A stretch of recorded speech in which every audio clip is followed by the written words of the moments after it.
আসসালামু আলাইকুম। আশা করি সবাই ভালো আছেন। আজকে আসলে অনেক উইন্ডি একটা ডে, প্রচুর বাতাস। আমি এসেছি আপনাদের জন্য একটা নতুন ভিডিও নিয়ে। অনেকেই আমার ইউটিউব চ্যানেলে কমেন্টস করেছেন যে আমি সিকিউ ইউনিভার্সিটিতে ইন্টারভিউ দিয়েছি, তাহলে কেন আমি ফ্লিন্ডার্স ইউনিভার্সিটিতে এসেছি। আসলে আমি যখন অ্যাপ্লাই করেছিলাম, আমি কয়েকটি ইউনিভার্সিটিতে অ্যাপ্লাই করেছিলাম, তো বিভিন্ন কারণে আসলে আমি ফ্লিন্ডার্স ইউনিভার্সিটিটা চুজ করেছি। আমি সিকিউ থেকেও অফার লেটার পেয়েছিলাম, আমি ফ্লিন্ডার্স থেকেও অফার লেটার পেয়েছি, যার জন্য আমি ফ্লিন্ডার্সে অ্যাডমিশন নিয়েছি। সিকিউতে না যাওয়ার আসলে অনেকগুলো কারণ আছে আমার। তার মধ্যে প্রথম যে কারণটা হচ্ছে, সেটা হচ্ছে সিকিউ ছিল আমার সিডনি ক্যাম্পাসে। আমি যে অফার লেটারটা এসেছি সেটা ছিল সিডনি থেকে, আর ফ্লিন্ডার্স হচ্ছে অ্যাডেলাইড থেকে।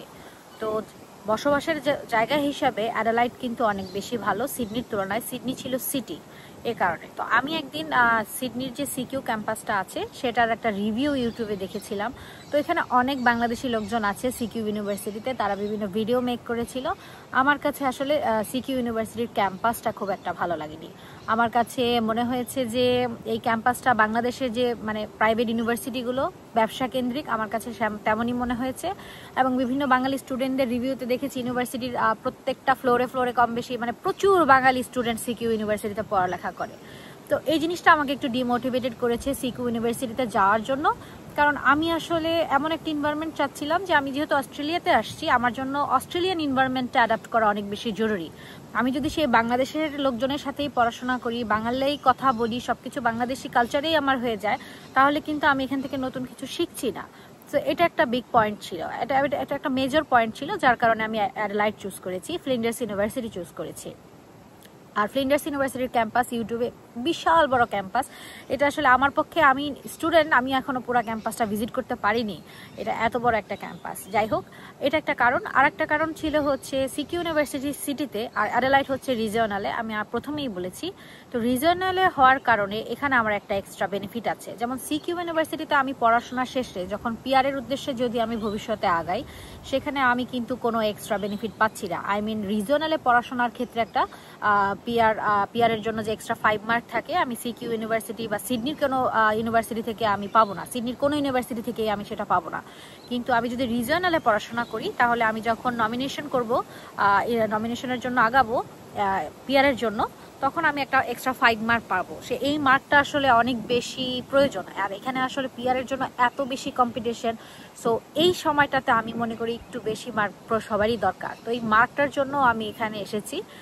আর সিডনি আর অ্যাডেলাইডের মধ্যে যে পার্থক্যটা, সেটা যদি আমি বাংলাদেশের একটা এক্সাম্পলে বলি, ধরেন যেমন বাংলাদেশে যেমন ঢাকাতে প্রচুর চাকরির সন্ধান আছে, ঢাকাতে যেমন চাকরি আছে তেমন মানুষ রোজগার করতে পারছে, ঠিক ঢাকায় যে বাসা ভাড়াটার দাম আপনার 20 থেকে 30 হাজার টাকা, সেটা ময়মনসিং বলেন বা চিটাগং বলেন, সেটা কিন্তু কমে আসবে। সেক্ষেত্রে এইসব এরিয়াতে আপনার বাসা ভাড়াটা হবে, যেই বাসাটা আপনি ঢাকাতে 20,000 থেকে নিয়েছেন, সেই বাসাটাই আপনারা এখানে নিতে পারবেন ধরেন 10,000 টাকায়। সো সিডনি আর অ্যাডেলাইডের মধ্যে পার্থক্যটা এটাই।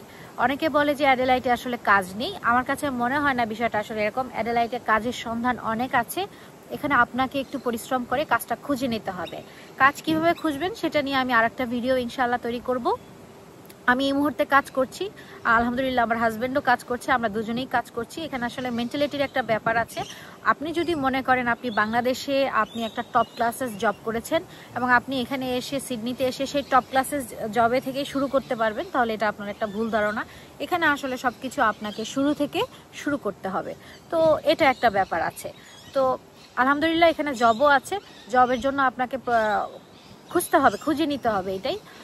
এই কারণেও আমি আসলে যাইনি সিডনিতে, আমি অ্যাডেলাইডে এসেছি। এই তো এই কারণগুলো। আর সিডনি হচ্ছে সিটি অনেক বেশি মানুষের ক্রাউডেড, একটু বেশি, অনেক বেশি কোলাহল থাকে। বাট অ্যাডেলাইড আলহামদুলিল্লাহ একটু অনেক নিরিবিলি একটা শহর, এটা খুবই ভালো, স্বাস্থ্যসম্মত, সাগরের খুবই কাছে, অবশ্য পুরো অস্ট্রেলিয়ার সাগরের কাছে অবশ্য। তো এইসব কারণে আমি আসলে সিডনিতে বা সিকিউ ইউনিভার্সিটিতে যাইনি। আমার মেইন টার্গেটটা ছিল অস্ট্রেলিয়ান এনভায়রনমেন্টে নিজেকে মানিয়ে নেওয়া এবং তাদের পড়াশোনাটার সাথে আমাকে সেভাবে বোঝা। আমি বাংলাদেশি কমিউনিটি তো আমি অলরেডি জানি, আমি সেখানে বড় হয়েছি, বাংলাদেশ আমার নিজের দেশ। সো আমি এখানে এই পরিবেশটা, এই কালচারটা, এই এক্সপিরিয়েন্সটা নেওয়ার জন্যই আসলে সিকিউটা লিভ করেছি। সিকিউ ক্যাম্পাসটা তুলনামূলক ছোট, এইসব কারণে মূলত আমার সিকিউতে যাওয়া হয়নি। তবে আমি ডিমোটিভেটেড করব না, সিকিউর আইএলসের যে রিকোয়ারমেন্টটা সেটা তুলনামূলক কম। তো যেসব স্টুডেন্টরা আসতে চাচ্ছেন, যারা আসলে 6.5 নো ব্যান লেস দেন 6 নিতে পারছেন না, তাদের জন্য সিকিউ একটা ভালো সুযোগ, কারণ সিকিউ ইউনিভার্সিটি 5.5ও অ্যাকসেপ্ট করছে। তো এটা আপনারা হতাশ হবেন না। আপনারা চাইলে যারা এই মার্ক নিয়ে আসতে চাচ্ছেন তারা অবশ্যই চেষ্টা করবেন, এই আর কি। এটা আসলে মানুষের উপর নির্ভর করে, আপনি কি শিখছেন, আপনি কিভাবে একটা জায়গা থেকে কি শিখতে চাচ্ছেন, এটা সম্পূর্ণ আপনার উপর নির্ভর করছে। সো আপনি যদি ভালো কিছু শিখতে চান, আপনার জন্য রাস্তা খোলা আছে। এই বিষয়টা এমন না যে ইউনিভার্সিটিতে গেলেই আপনাকে শিখতে হবে, আপনি সিকিউ ইউনিভার্সিটি থেকেও শিখতে পারবেন। It's actually totally up to you. তো এই কারণে আমি সিকিউ ইউনিভার্সিটিতে যাইনি। আশা করি সবাই উত্তরটা বুঝতে পেরেছেন। ভালো থাকবেন। আচ্ছা, অন্য একটা ভিডিও নিয়ে খুব শীঘ্রই আসছি। ধন্যবাদ। আসসালামু আলাইকুম।